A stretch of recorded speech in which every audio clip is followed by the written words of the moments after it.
তো diabetic retinopathy আপনার শনাক্তকরণ কিভাবে করে থাকেন সাধারণত?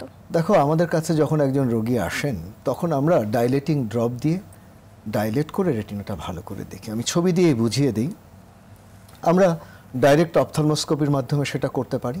এর পরের ছবিতে আমরা দেখব রেটিনাকে যদি বিস্তৃতভাবে ভালো করে দেখতে হয় তাহলে আমরা ইনডাইরেক্ট অপথলমোস্কোপি ব্যবহার করে থাকি। এছাড়া আমরা কালার ফান্ডাস ফটোগ্রাফি করে একটা ডকুমেন্টেশন বা একটা দালিলিক প্রমাণ রাখি এবং রোগীকে সেটা দেখায়। রোগী বুঝতে পারেন যে তার চোখের রেটিনাতে কি কি জটিলতা হয়েছে। এর পরের ছবিতে আমরা দেখব প্রয়োজনে আমরা চোখের অ্যাঞ্জিওগ্রাম করি। তুমি জানো যে হৃদরোগের চিকিৎসায় যেমন একটা ডাই বা রঞ্জক পদার্থ শরীরে ঢুকিয়ে দিয়ে অ্যাঞ্জিওগ্রাম করা হয়, চোখের ক্ষেত্রেও তাই করা হয় এবং এই অ্যাঞ্জিওগ্রামের মাধ্যমে আমরা বুঝতে পারি রক্তনালিকা কোথায় ছিদ্র হয়েছে, যেটা আমাদের চিকিৎসাতেও সাহায্য করে। এর পরের ছবিতে আমরা দেখব প্রয়োজনে আমরা অপটিক্যাল কোহেরেন্স টোমোগ্রাফি করি। এটা কিন্তু নন ইনভেসিভ। অ্যাঞ্জিওগ্রামে কিন্তু ইনভেসিভে, এখানে কিন্তু রঞ্জক পদার্থ ঢুকিয়ে দেওয়া হয়। ওসিটির মাধ্যমে আমরা দেখি যে রেটিনার 10টি স্তরের কোন স্তরে রক্তক্ষরণ হয়েছে, চর্বি জমেছে, আমিষ জমেছে এবং কতটুকু পানি জমেছে, এটা আমরা পরিমাপ করতে পারি, যেটা আমাদের চিকিৎসাতে সাহায্য করে। রেটিনাতে প্রচণ্ড রক্তক্ষরণ হলে, রেটিনা ছিঁড়ে গেলে আমরা আল্ট্রাসাউন্ড বি স্ক্যানের মাধ্যমে সেটা আমরা বুঝতে পারি। এই সমস্ত পরীক্ষা নিরীক্ষা করে যখন আপনারা জানতে পারেন বা শনাক্তকরণ করতে পারেন যে একজন রোগী ডায়াবেটিক রেটিনোপ্যাথিতে আক্রান্ত হয়েছেন, তখন আপনারা আসলে চিকিৎসা ব্যবস্থা কি নিয়ে থাকেন? চিকিৎসার প্রথম সোপান হচ্ছে ডায়াবেটিস নিয়ন্ত্রণে রাখা।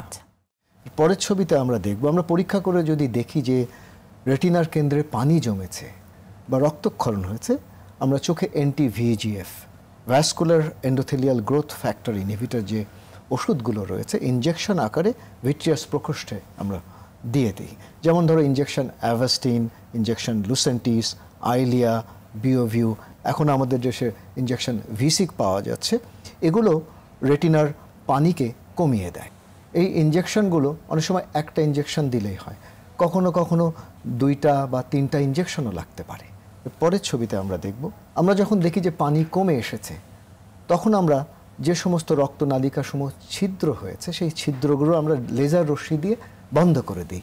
যদি দেখা যায় যে একটি জায়গায় রয়েছে তাহলে আমরা ফোকাল লেজার করি, তার চাইতে একটু বেশি হলে আমরা গ্রিড প্যাটার্নে করি, আর যদি দেখি অতিমাত্রায় অগ্রসরমান রেটিনায় রক্তক্ষরণ তখন আমরা প্যান রেটিনাল ফটোকগুলেশন, অর্থাৎ পুরো রেটিনাতে আমরা লেজার রশ্মি করি রেটিনার কেন্দ্র ব্যতীত। অর্থাৎ এই ধরনের ইনজেকশন বা লেজার রশ্মি প্রয়োগের পরে একজন ডায়াবেটিস রোগী যদি ডায়াবেটিস নিয়ন্ত্রণে রাখেন, তার উচ্চ রক্তচাপ যদি নিয়ন্ত্রণে রাখেন, তার যদি কোলেস্টেরল নিয়ন্ত্রণে রাখেন, তাহলে কিন্তু উনি সারা জীবন কিন্তু দৃষ্টি নিয়ে থাকতে পারেন। কিন্তু অনেক সময় দেখা যায় যে রোগী ডায়াবেটিস নিয়ন্ত্রণে রাখেন না, উচ্চ রক্তচাপ নিয়ন্ত্রণে রাখেন না, কোলেস্টেরল নিয়ন্ত্রণে না রাখেন, তাহলে ভবিষ্যতে কিন্তু আবারও চোখে রক্তক্ষরণ হতে পারে। ভিট্রিয়াস প্রকোষ্ঠে যদি রক্তক্ষরণ হয় বা রেটিনা ছিঁড়ে যায় তাহলে কিন্তু আমরা রেটিনার অপারেশনের মাধ্যমে সেই রক্তক্ষরণকে বের করে নিয়ে আসি এবং রেটিনা জোড়া লাগিয়ে